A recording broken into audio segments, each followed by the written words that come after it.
Passed out a little outline for everybody, kind of just follow along. Also gave you a holy card and a medal for St. Benedict.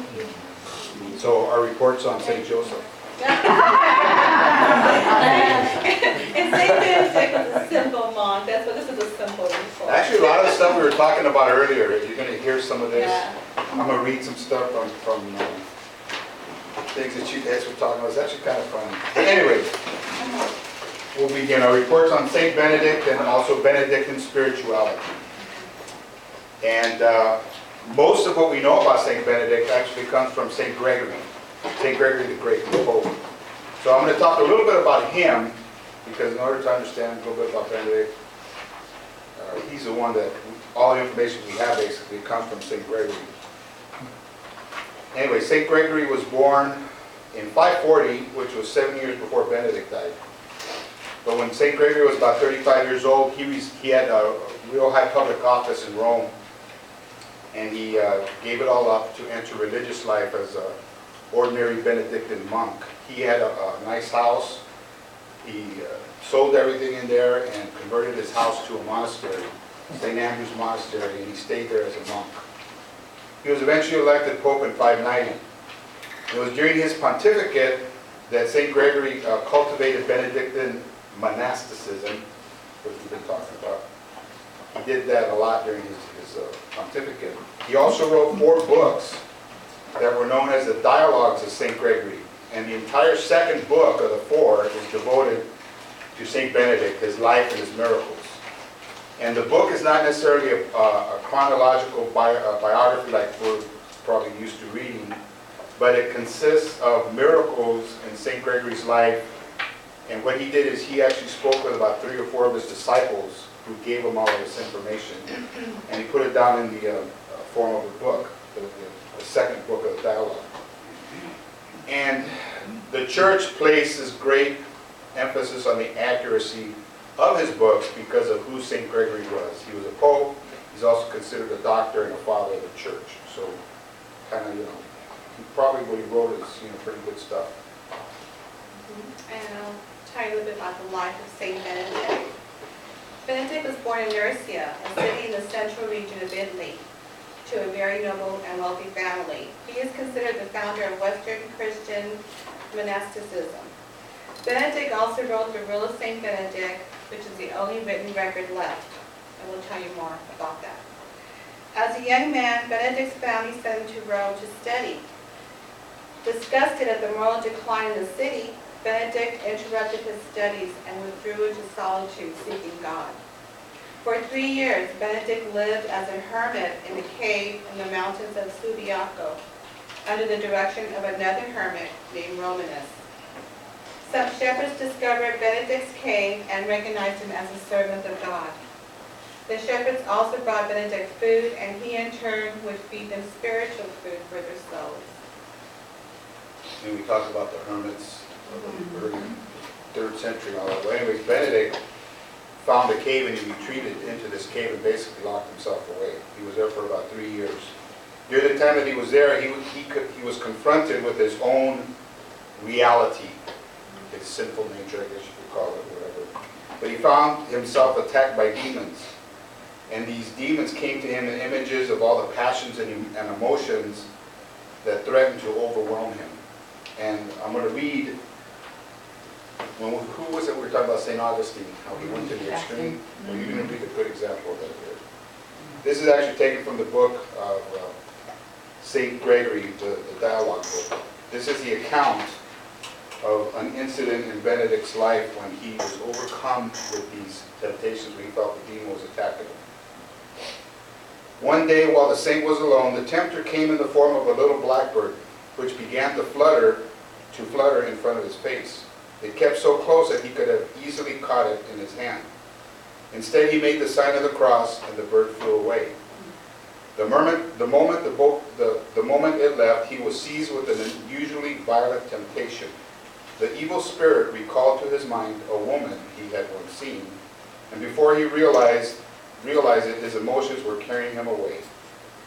Almost overcome in the struggle, he was at the point of abandoning the lonely wilderness, when suddenly, with the help of God's grace, he came to himself. And this is how he came to himself. Just then he noticed a thick patch of nettles and briars next to him. Throwing his garment aside, he flung himself naked into the sharp thorns and stinging nettles. He rolled around and tossed in the nettles until his whole body was in pain and covered in blood. Yet once he had conquered the pleasure through the suffering, his torn and bleeding skin served as a drain to drain away the poison of temptation from his body. Before long, the pain that was burning his whole body had put out the fires of evil in his heart.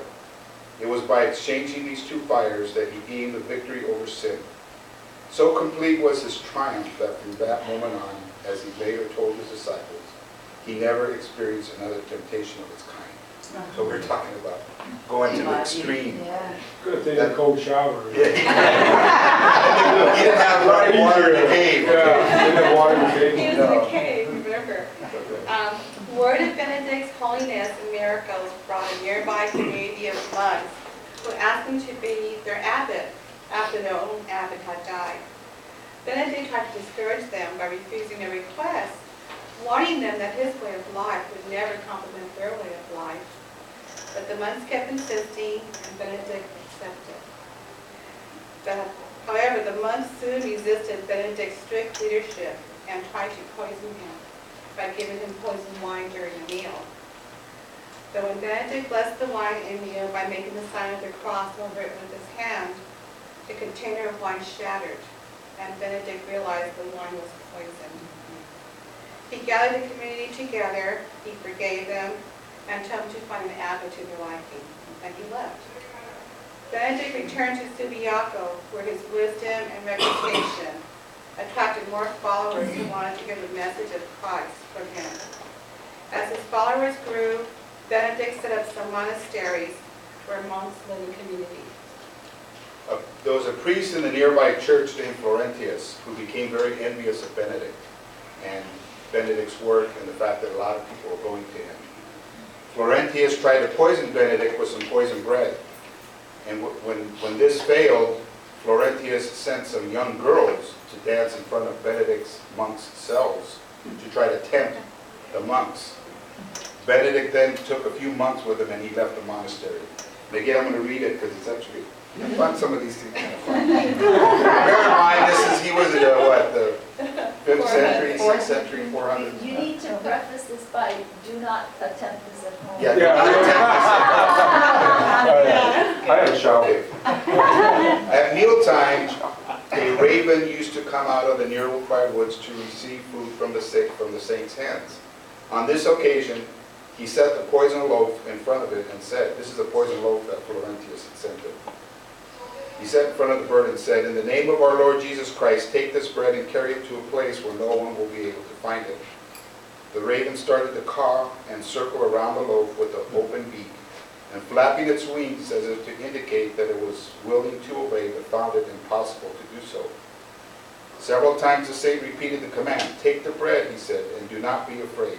Take it away from here and leave it where nobody can find it. After hesitating for a long while, the raven finally took the loaf in its beak and flew away. 3 hours later, when he had disposed of the bread, the raven returned and received its usual meal from the hands of the man of God.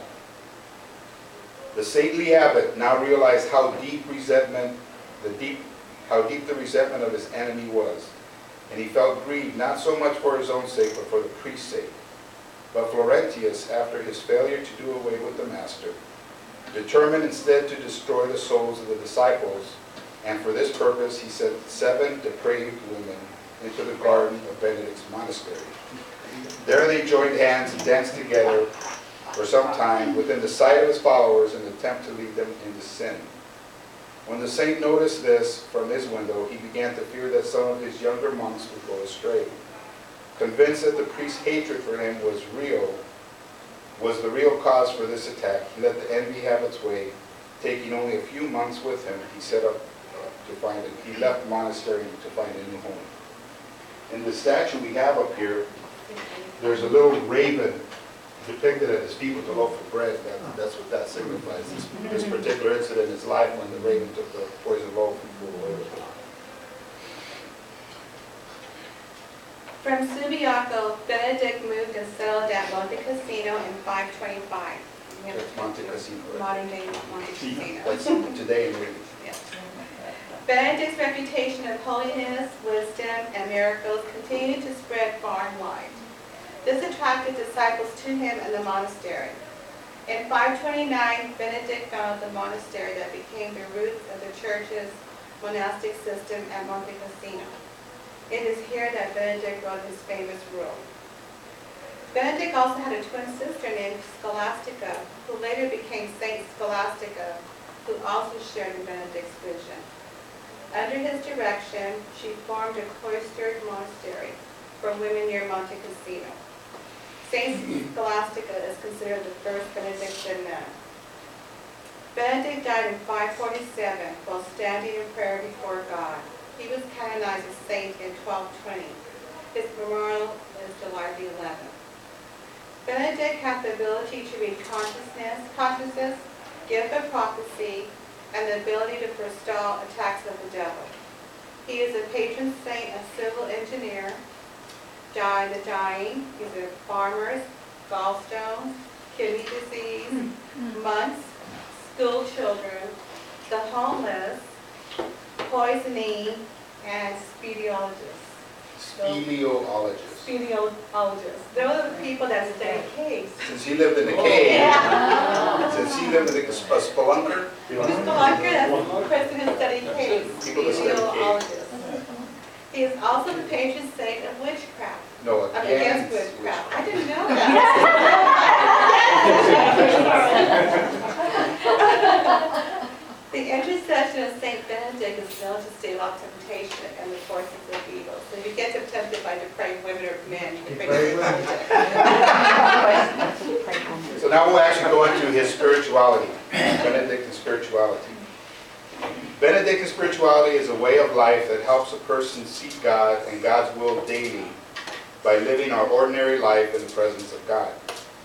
It encourages a balance of one's life of worship, spiritual reading, and work in the context of community. And there's kind of like two parts to it. We're going to cover both. The first one is the actual rule of Saint Benedict. Yeah.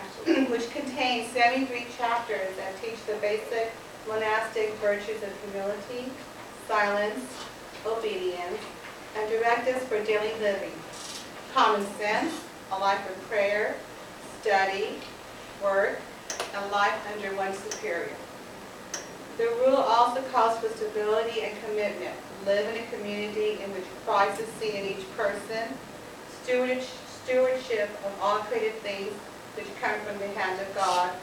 Hospitality which receives and cares for each person as Christ. Obedience to God. Personal transformation. Care for the ill, and living a lifestyle of love centered on Christ. Benedict also wrote the rule for lay people living in community. Benedict and most of the monks were oblates, lay people who take vows and live in a monastery or have a relationship with one nearby. Benedict and most of the monks were not ordained. That surprised me when I read about it. You think he was a priest, but he wasn't. He was a lay person who set himself apart. He stayed a lay person his entire life. Again, as we were preparing this and all this, reading the rule of St. Benedict, which he wrote for life in the monastery, there's 73 of them. Obviously, I'm not going to read all of them, but in going through them, he's got rules for just about everything you can think of living in a monastery with a community. And some of them are actually kind of funny, I think. I'll read one. I'll read a few of them. The sleeping arrangements of monks. The monks are to sleep in separate beds. They receive bedding as provided by the abbot, suitable to monastic life. If possible, all are to sleep in one place, but should the size of the community preclude this, they will sleep in groups of 10 or 20 under the watchful care of seniors. A lamp must be kept burning in the room until morning. They sleep clothed, girded with belts or cords. They should remove their knives, lest they accidentally cut themselves in their sleep. That's the right. Wise. I'll remember that. Thus the monks will always be ready to arise without delay when the signal is given. Each will hasten to arrive at the work of God before the others, yet with all dignity and decorum. The younger brothers should not have their beds next to each other, but interspersed among those of the seniors. On arising for the work of God, they will quietly encourage each other for the sleepy like to make excuses. That's one of them. Here's one that says, a manner for reproving boys, because apparently they accepted all kinds. They accepted lay people, priests, even a lot of the noble families around Rome at the time would take their kids to the monasteries. So he had something for reproving boys. Every age and level of understanding should receive appropriate treatment. Therefore, as often as boys and the young, or those who cannot understand the seriousness of the penalty of excommunication, are guilty of misdeeds, they should be subjected to severe fasts or checked with sharp strokes so that they may heal. Now I know where the nuns got that. Not everybody. No, not everybody.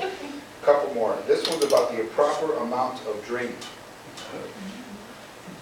It is therefore with some uneasiness that we specify the amount of food and drink for others. However, with the due regard for the infirmities of the sick, we believe that a half bottle of wine a day is sufficient for each.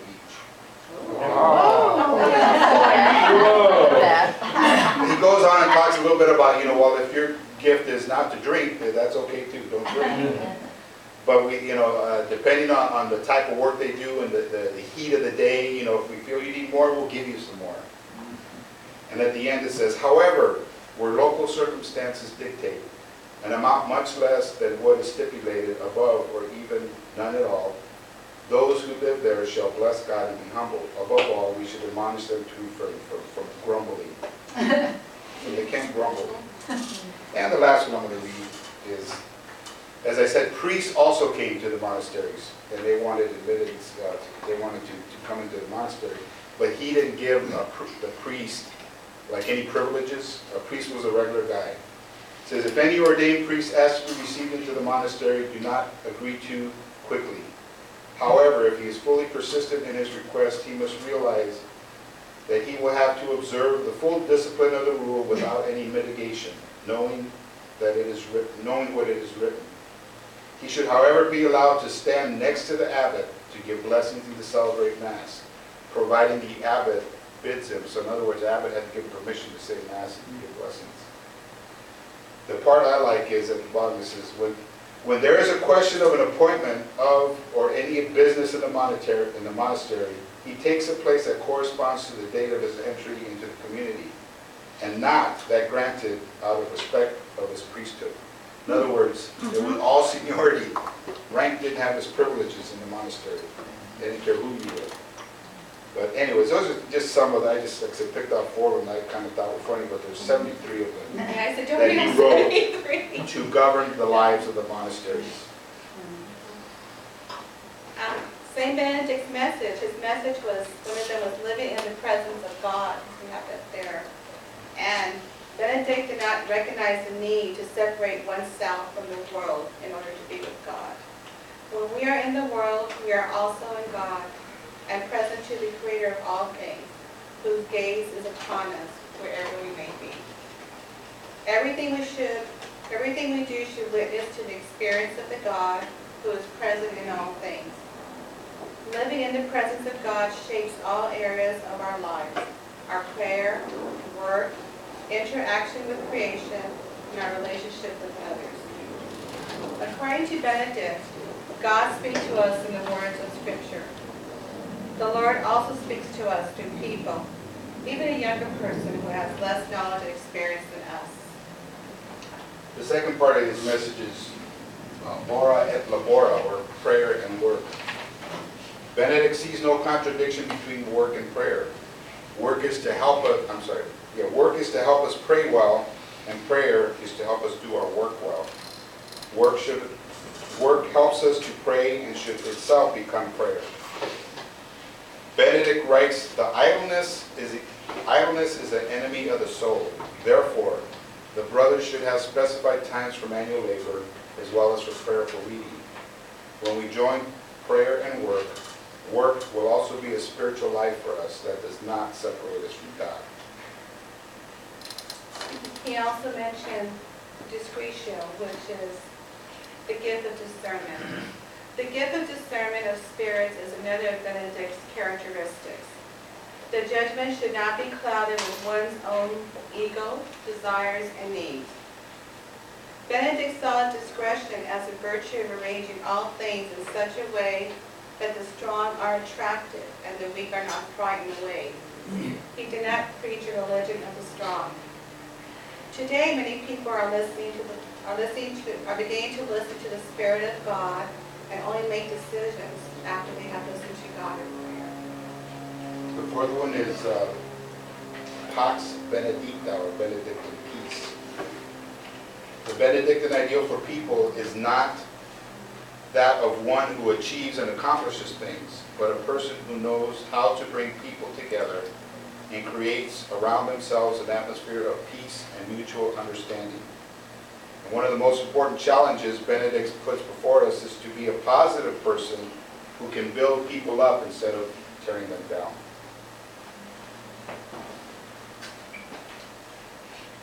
This is the last one. Stabilitas, which means like order. Benedict felt that a community of people who remain together for life could be a place of security for many. Stability or order was a medicine for the restless era of the great tribal migrations of this time.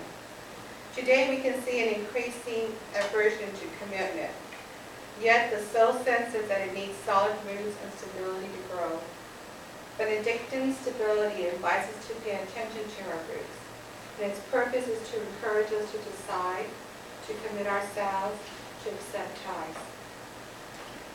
The basic focus of Benedictine spirituality is pray and work. Always take time to pray each day. Spiritual practices are divine reading, Lectio Divina, and the Liturgy of the Hours. We're all kind of familiar with Lectio Divina. I think we learned that in our first year. And also reading the Liturgy of the Hours. That's basically what he pushed on his monks in order to achieve all the things that he was talking about. I gave everybody a little Benedict medal, but we have a little blow up here. We read earlier how Benedict is like the patron saint of trying to keep evil away. He was good at fending off the devil and so on and so forth. And the medal itself is like a prayer of exorcism. And on the front of the medal, we have a blow up here, but you can look at the one I gave you. Is an image of Saint Benedict, and on one hand, in his left hand, he's holding the rule that he wrote, and the cross is in his right hand. Around the edge of the medal is a phrase. It's in Latin. I'll try to say it. Aius in obitu nostro praesentia muniamur. English is, may we at our death be fortified by his presence. And on the back of the medal is where he has a whole bunch of stuff. He's got a cross right in the middle, and then in each little section of the cross he has CSPB, and basically what that is the crux sancti patris benedicti, the cross of our Holy Father Benedict. A cross, or up and down, on the member of the cross that goes up and down, he has CSSML, crux sancta sit mihi lux. May this holy cross be my light.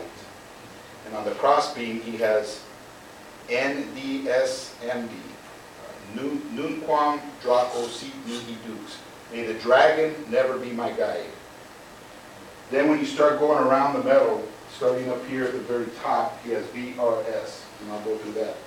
VRS is Vadi Retro Satana, be gone, Satan.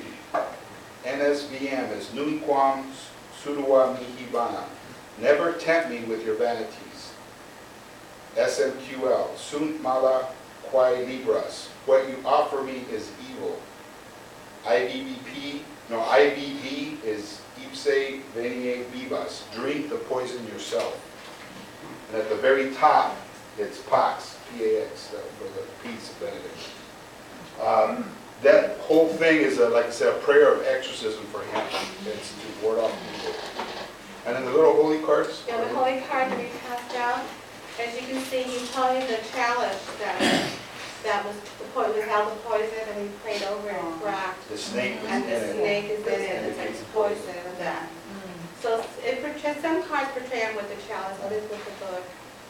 And There's a chalice on the metal too.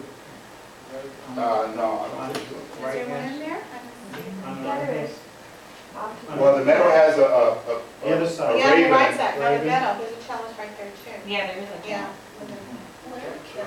On the So bottom. the raven's there too. Raven. Left hand So all side. those, yeah, the amethyst. But these photos here, as we said earlier, this is Monte Cassino in Italy, as it appears today. This is like, you could say, the headquarters of the Benedictines. That's the big, you guys, I guess, have been there, Ken, or Diane and Joe said they were there. Beautiful place. We just passed by it. I just waited You to know, read. Like I say, the medal's on the other side. And these three things here that we have, St. Benedict is big. I got a crucifix on here, but here's another one. He has a crucifix with his medal right there. It's a St. Benedict's crucifix. The middle picture is he had a vision. He had many visions, but one of the visions he had is he saw the world as a sunbeam light of God. And there he's standing in the middle with a lot of his disciples around him, and the sunbeam, going up towards God. The last picture over there on the other side is on this guy in the pink, or rose, shall we say, is St. Gregory, the one who wrote about him, and St. Benedict's on the other side, and they're both kneeling in prayer to the Blessed Mother. Our statue, we kind of explained that already. And then just little quick notes here, because it's interesting reading about him. 9 popes have been Benedictines. I didn't know that. Other religious orders that followed the Benedictine spirituality and kind of formed their own